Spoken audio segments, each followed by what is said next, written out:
Hello दोस्तों। आज है 18 जून और 18 जून के करंट अफेयर के जो भी इम्पोर्टेंट क्वेश्चन बनते हैं आज हम उनके बारे में डिस्कस करने वाले हैं। इसकी पीडीएफ आपको टेलीग्राम चैनल सीटी करंट अफेयर पर मिल जाएगी। तो चलिए पहला क्वेश्चन देखते हैं। विश्व मरुस्थलीय व सूखा रोकथाम दिवस हर साल कब मनाया जाता है? तो विश्व मरुस्थलीय व सूखा रोकथाम दिवस हर साल 17 जून को मनाया जाता है। चलिए इस दिवस का उद्देश्य समझ लेते हैं कि इस दिवस का उद्देश्य क्या होता है। इसका प्रमुख उद्देश्य होता है कि जो सूखा है उसको कम किया जाए, यानी जो सूखे का विस्तार है वो कम किया जाए। और चलिए इस साल की थीम जान लेते हैं।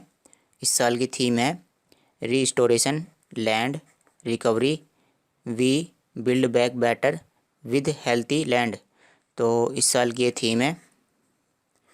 और इस दिवस की शुरुआत संयुक्त राष्ट्र महासभा के द्वारा की गई थी और यह दिवस 1995 से लगातार हर साल मनाया जा रहा है। माइक्रोसॉफ्ट के चेयरमैन कौन बने हैं? तो चेयरमैन यानी अध्यक्ष, तो माइक्रोसॉफ्ट के चेयरमैन बने हैं सत्य नडेला। सत्य नडेला जो इससे पहले माइक्रोसॉफ्ट के सीईओ थे, अब इनको हाल ही में माइक्रोसॉफ्ट का चेयरमैन बना दिया गया है। तो माइक्रोसॉफ्ट के बारे में जान लेते हैं। आप इसके बारे में जानते ही होंगे, जो लैपटॉप कंप्यूटर होते हैं उसमें माइक्रोसॉफ्ट की विंडो इस्तेमाल की जाती है। वो जो विंडो है वह माइक्रोसॉफ्ट के द्वारा ही बनाई गई है।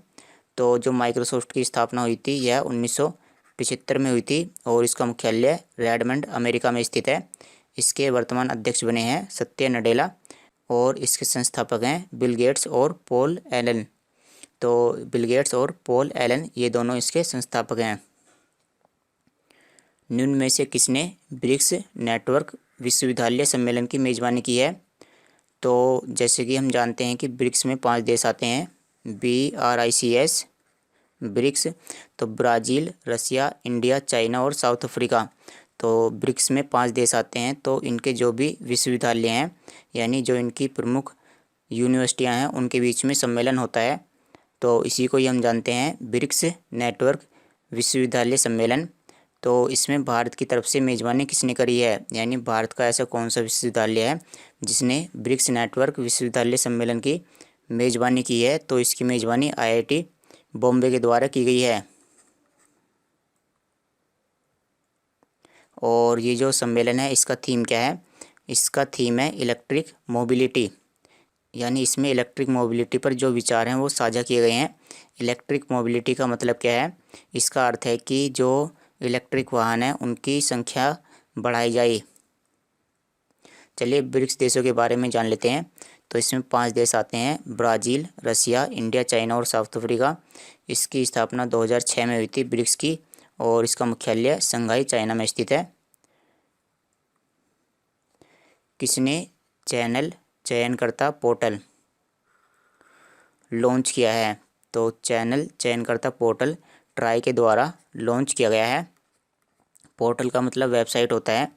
तो जैसे कि इसके नाम से ही पता चलता है कि चैनल चयनकर्ता यानी जो टीवी सब्सक्राइबर हैं या DTH सब्सक्राइबर हैं। DTH का मतलब क्या होता है? DTH का मतलब होता है जिनके पास जो छतरी होती है घर के ऊपर लगी हुई, जैसे DTH की होती है या जो दूसरे वाले हैं तो उन सभी की जो छतरी लगी होती है, तो वो जो DTH सब्सक्राइबर हैं वो अपने चैनल को आसानी से चयन कर सकते हैं। और जो अगर उनको कोई भी चैनल पसंद नहीं है तो वो उस चैनल को हटवा भी सकते हैं। तो ट्राई के द्वारा यह पोर्टल लॉन्च किया गया है। चलिए ट्राई के बारे में जान लेते हैं। तो इसकी फुल फॉर्म है telecom regulatory authority of India. इसकी स्थापना 1997 में हुई थी और इसका मुख्यालय नई दिल्ली में स्थित है। वर्तमान में इसके अध्यक्ष हैं PD Vaghela. Deep ocean mission के लिए कितनी राशि निर्धारित की गई है? तो हाल ही में केंद्र सरकार ने डीप ओशियन मिशन के लिए जो पृथ्वी मंत्रालय है, कौन सा मंत्रालय? जो पृथ्वी विज्ञान मंत्रालय है उसको मंजूरी दे दी है कि वह डीप ओशियन मिशन पर कार्य कर सकता है। और इसके लिए जो राशि निर्धारित की गई है वो कितनी है? 4077 करोड़। ये जो डीप ओशियन मिशन है इसके तहत क्या किया जाएगा? इसके तहत जो समुद्र होते हैं, जैसे कि समुद्र में संसाधन होते हैं, समुद्र में क्या पाए जाते हैं? संसाधन। यानी समुद्र में विभिन्न प्रकार के तत्व भी पाए जाते हैं जिनका हम इस्तेमाल कर सकते हैं। इन संसाधनों की खोज के लिए ही डीप ओशन मिशन लॉन्च किया गया है। तो इसके लिए जो राशि है वह है 4077 करोड़ रुपए निर्धारित की गई है। और इस पर कार्य कौन करने वाला है? इस पर कार्य करेगा पृथ्वी विज्ञान मंत्रालय, जिसके मंत्री हैं डॉक्टर हर्षवर्धन सिंह। भारत और किस बैंक ने तमिलनाडु में सड़क नेटवर्क में सुधार के लिए 484 मिलियन डॉलर के ऋण समझौते पर हस्ताक्षर किए हैं? तो भारत और एशियाई विकास बैंक के बीच में समझौता हुआ है और भारत ने एशियाई विकास बैंक से 484 मिलियन डॉलर का ऋण लिया है, यानी लोन लिया है। और इस लोन की सहायता से क्या किया जाएगा? इस लोन की सहायता से तमिलनाडु में जो सड़कें हैं उनमें सुधार किया जाएगा। और तमिलनाडु की कौन सी सड़क है? सड़क का नाम है चेन्नई कन्याकुमारी औद्योगिक गलियारा। तो इसका जो पुनर्निर्माण है वो किया जाएगा। चलिए एडीबी यानी एशियन डेवलपमेंट बैंक के बारे में जान लेते हैं। इसका मुख्यालय मंडालुयोंग फिलीपींस में स्थित है और इसके वर्तमान अध्यक्ष हैं मात्सुगु असाकावा और इसमें वर्तमान में 68 देश इसके सदस्य हैं। सिपरी ईयरबुक 2021 के अनुसार कितने देशों के पास परमाणु हथियार हैं? तो सिपरी ने एक रिपोर्ट जारी की है, सिपरी ईयरबुक 2021। तो इसके अनुसार कितने देशों के पास अपने परमाणु हथियार हैं? तो केवल और केवल विश्व के 9 देशों के पास अपने परमाणु हथियार हैं। अगर हम बात करें कि किन किन के पास परमाणु हथियार हैं, इसमें टॉप पर है रूस, उसके बाद है अमेरिका यानी यूएसए। रिपोर्ट के अनुसार लगभग 90% जो परमाणु हथियार हैं वो इन दोनों देशों के पास ही हैं, रूस और अमेरिका के पास। और सबसे अधिक परमाणु हथियार विश्व में किसके पास हैं? सबसे अधिक रूस के पास हैं और उसके बाद दूसरे स्थान पर है अमेरिका।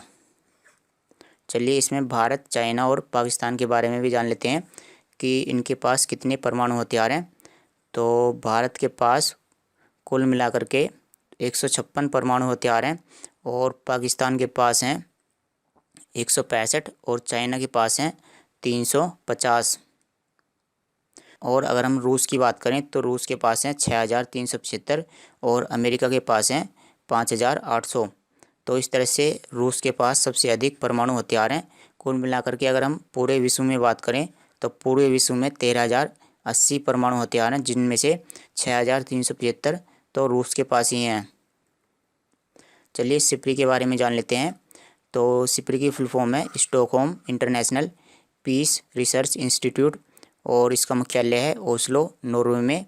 और इसके वर्तमान निदेशक यानी डायरेक्टर हैं डैन स्मिथ। निम्न में से कौन सी अंतरिक्ष एजेंसी दुनिया का पहला लकड़ी का उपग्रह लॉन्च करेगी? तो ये जो उपग्रह है यानी ये जो सैटेलाइट है यह लकड़ी का बना होगा। तो कौन सी अंतरिक्ष एजेंसी है जो इसको लॉन्च करने वाली है? तो अंतरिक्ष एजेंसी का नाम है यूरोपियन अंतरिक्ष एजेंसी यानी ईसा, ESA यानी यूरोपियन स्पेस एजेंसी। तो इसके द्वारा दुनिया का पहला लकड़ी का उपग्रह लॉन्च किया जाएगा। और ये एक नैनो उपग्रह है, यानी इसका जो साइज़ है वो बहुत ही छोटा है। अगर इसकी लंबाई, चौड़ाई और ऊंचाई की बात करें तो इसकी लंबाई है 10 सेंटीमीटर और चौड़ाई भी 10 सेंटीमीटर है और इसकी ऊंचाई भी 10 सेंटीमीटर ही है। और इस उपग्रह का नाम क्या दिया गया है? इस उपग्रह का नाम है विसा वुडसैट। वुड यानी लकड़ी से बना हुआ। हालांकि इसमें जो इसके ऊपर है वो कोटिंग भी की जाएगी अन्य मेटल की सहायता से, लेकिन फिर भी ये एक लकड़ी से बना हुआ उपग्रह है। चलिए ईसा के बारे में जान लेते हैं। इसका मुख्यालय पेरिस, फ्रांस में स्थित है और वर्तमान में इसके CEO हैं जोहान डीट्रिच वॉर्नर। आदि प्रशिक्षण पोर्टल किस मंत्रालय द्वारा विकसित किया गया है? तो आदि प्रशिक्षण वेबसाइट, तो यह जनजातीय मामलों के मंत्रालय द्वारा इसका विकास किया गया है। और चलिए इसके बारे में अन्य बातें जान लेते हैं। जैसे जनजातीय मामलों के जो मंत्री हैं उनका नाम क्या है? अर्जुन मुंडा। तो अर्जुन मुंडा ने आदि प्रशिक्षण पोर्टल लॉन्च किया है और इसकी सहायता से क्या किया जाएगा? जो आदिवासी युवा हैं उनमें शिक्षा, स्वास्थ्य, पोषण, सामाजिक सुरक्षा और आजीविका और कौशल, इन सभी क्षेत्रों में सुधार किया जाएगा। पेरिस के विवाटेक के 5वें संस्करण को किसने संबोधित किया है? तो ये जो विवा टेक होता है इसका उद्देश्य क्या होता है, जो स्टार्टअप होते हैं उनको प्रमोट करना इसका उद्देश्य होता है। यानी कोई नया बिजनेस स्टार्ट करता है तो उन स्टार्टअप को प्रमोट करना इसका उद्देश्य होता है। और ये जो विवा टेक है यह हर साल पेरिस में आयोजित किया जाता है और इसमें भारत की तरफ से इस साल नरेंद्र मोदी जी ने भाग लिया है और इसके 5वें संस्करण को इन्होंने संबोधित किया है।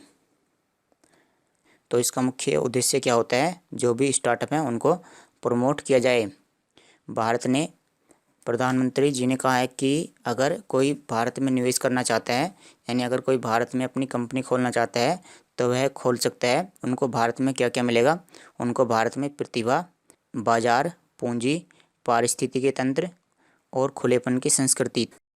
तो कंपनियों को ये सब भारत में देखने को मिलेगा। रक्षा मंत्री ने रक्षा क्षेत्र में नवाचारों के लिए कितने करोड़ रुपए के बजट को मंजूरी दी है। तो रक्षा क्षेत्र में जितने भी नवाचार है यानी नई टेक्नोलॉजी का विकास करने के लिए कितने करोड़ रुपए का बजट निश्चित किया गया है। तो रक्षा मंत्री राजनाथ सिंह के द्वारा 499 करोड़ रुपए का बजट निश्चित किया गया है। हाल ही में कौन WHO के तकनीकी सलाहकार समूह के सदस्य बने हैं। तो ये सदस्य बने हैं WHO के तकनीकी सलाहकार समूह के। तो इनका नाम है मुकेश शर्मा। ये जो मुकेश शर्मा है ये IIT कानपुर के फैकल्टी हैं, यानी ये IIT कानपुर में पढ़ाते हैं और ये वायु प्रदूषण और स्वास्थ्य से संबंधित जो भी जानकारियाँ हैं उनको ये साझा करेंगे। चलिए WHO के बारे में जान लेते हैं।